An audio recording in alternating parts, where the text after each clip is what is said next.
السلام عليكم ومرحبا بكم معايا في فيديو جديد ووصفة جديدة. اليوم جيت معاكم بوصفة شربات منزلي بذوق الليمون، منعش ولذيذ، يعني غير بزوج حبيبات قارص وانتي حضرتي ألذ شربات بدون حليب وبدون حمض السيتريك. نتمنى ان شاء الله ينال هذا الفيديو وهذه الوصفة اعجابكم وتتبعوها ان شاء الله للاخير. نجوز هنا معاكم للمقادير وطريقة التحضير. عندي هنا في المقادير تاعي عندي زوج حبيبات قارص. انا هنا القارص تاعي حبات صغيرين، استعملت زوج حبيبات. وانتم اذا الحبه تاعكم كبيره استعملوا حبه راها كافيه لهاد الوصفه. غسلتهم مليح، جبت انا سكرفاج راح نحي لهم غير اللوزاز تاعهم وما نوصلوش، بنحاولوا ما نوصلوش للقشره البيضاء، يعني ما استلقلناش المروريه. زدت جيت انا هنا بعد ما سكرفجت هذاك ديت اللوزاز تاع السيتخو تاعي. جبت هذوك زوج حبيبات قشرتهم، نحيت لهم مليح هذيك القشره البيضاء ونحيت لهم النواه اللي في الوسط بما يطلقوليش المروريه.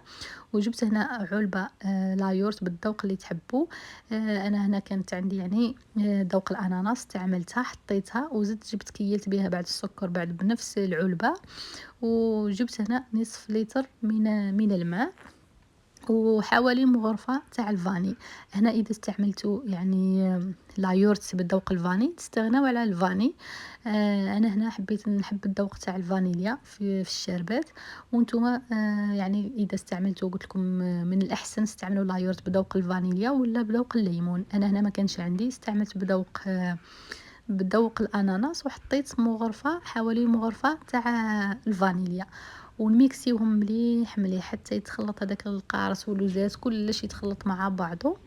ومن بعد ديك نزيدو نحطو نصف لتر من الماء المتبقيه.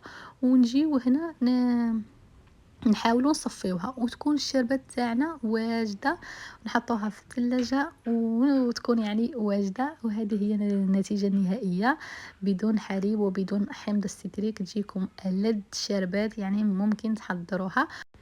السكر يعني هنا تتحكموا فيه على حسب الذوق تاعكم، قادرين تديو علبه كامل كما قادرين تنقصوا نتوما يعني الذوق اللي تحبوا كيف يكون الشربات تاعكم. وهذه هي يعني الوصفه تاعنا، راها خفيفه ظريفه في رمشه عين تكون واجده.